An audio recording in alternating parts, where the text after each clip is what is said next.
আদিবাসী হেয়ারঅয়েল কোনো একটা ফেসবুক চালাতে চালাতে কখনো না কখনো তোমাদের চোখের সামনে পড়েছে। সরকারকে এবং জনগণকে উভয়কে বোকা বানিয়ে কীভাবে ব্যবসা দাঁড় করাতে হয় এর মালিকের থেকে শেখা উচিত। এর মালিকটাই বা কে ঢেলছে এত টাকা?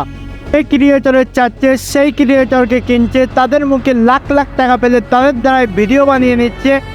তাই সে ফ্যামিলি ফ্রেন্ডলি কন্টেন্ট ক্রিয়েটর হোক, গ্যামলিং প্রমোটার হোক, আর এক্সপেরিমেন্টাল ক্রিয়েটর হোক, যে কোনো লেভেলের যে কোনো ধরনের ক্রিয়েটরদের তারা কিনে তাদের মুখে টাকা ফেলছে এবং তাদের দ্বারা ডেডিকেটেড ভিডিও বানিয়ে নিচ্ছে। ভিডিওর মধ্যে যে এরা 1-200 করে জড়িবুটি ক্লেম করে, সেই জড়িবুটিগুলোর নাম যদি এদের কাছ থেকে শুনতে যাওয়া হয় তাহলে 10-20টার বেশি নাম এদের মুখ দিয়ে বেরোয় না। মানুষের সাথে কিভাবে খেলছে সেটা জানলে তুমি অবাক হয়ে যাবে এদের ভিডিওতে এবং অ্যাডে, এবং এদের প্রোডাক্টের গায়ে যে লেবেল লাগানো থাকে সেই লেবেল থেকে শুরু করে যেখানে এরা তাদের তেল সম্পর্কে যা ক্লেম করছে, বড় বড় যে ক্লেমগুলো এরা করছে, প্রত্যেকটা বিষয়গুলো ভুয়া, ফেক, প্রত্যেকটা বিষয় আনরিয়ালিস্টিক। কেন এমন বলছি? কারণ তোমরা যদি একটা সার্টিফাইড ডাক্তারের কাছ থেকে গিয়ে এগুলো শোনো তাহলে অবশ্যই তোমরা জানতে পারবে। শুধু টাকা আছে বলে টাকা উড়িয়ে বড় বড় ক্রিয়েটরদেরকে লুঙ্গি পরিয়ে দিয়ে এরা বেরিয়ে যাচ্ছে, কিন্তু এদের যে প্রোডাক্টে বড় বড় ক্লেমগুলো আছে সেই ক্লেমগুলোর মধ্যে একটি বড় ক্লেম হলো এদের তেল নাকি মাখলে চুল নাকি অনেক লম্বা হয়, চুলের নাকি গ্রোথ বৃদ্ধি পায়।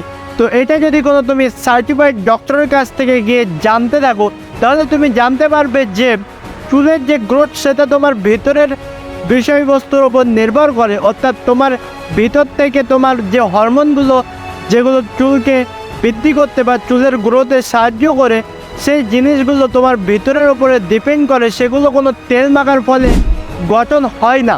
দ্বিতীয় নম্বর ক্লেমটা তো তাদের সব থেকে মারাত্মক ক্লেম, যে তোমার চুল যদি ঝরে যায়, অর্থাৎ তুমি যদি টাকলা হয়ে যাও, তাও চুল গজাতে সাহায্য করবে নাকি তাদের সেই আদিবাসী তেল।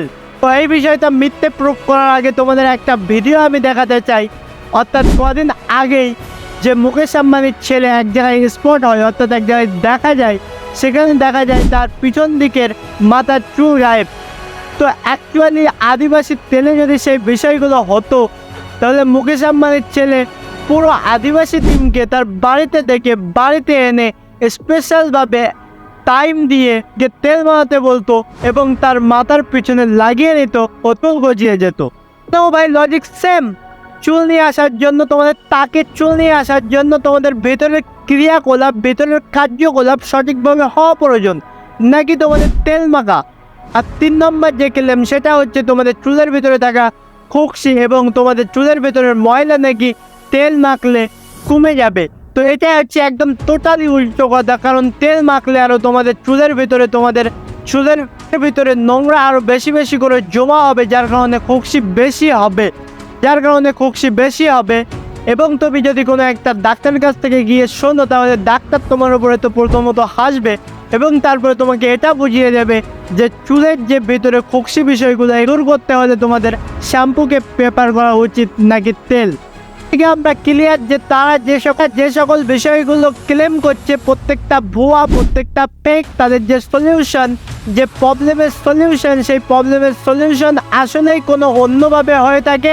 সেই প্রবলেমের সলিউশন তারা একটা অন্যভাবে সেল করে মার্কেটে বাজারে দাপাদাপি করছে এবং লোক পাগলের মতো বিষয়গুলো কিনছে, অর্ডার দিচ্ছে। তো এভাবেই এরা দিনের পর দিন সাধারণ মানুষের সাথে স্ক্যাম করে বেড়াচ্ছে। এবারে আসি সরকারের সাথে কিভাবে স্ক্যাম করছে। বিষয়, এদের বাজারে এতটা কপি পাওয়া যায়, সব আদিবাসী তেল নামেই বিক্রি হচ্ছে, কিন্তু এক এক কোম্পানির বিভিন্ন কোম্পানি অপারেট হচ্ছে এবং কিছু কোম্পানি অ্যামাজন, ফ্লিপকার্টেও লিস্ট করে ফেলছে। আর দ্বিতীয় কথা এরা নিজেদের অ্যাডে বলে থাকে আমাদের প্রোডাক্ট অনলি মাত্র আমাদের ওয়েবসাইট থেকে কেন, কারণ এখানে আমাদের জেনুইন প্রোডাক্ট পাবে।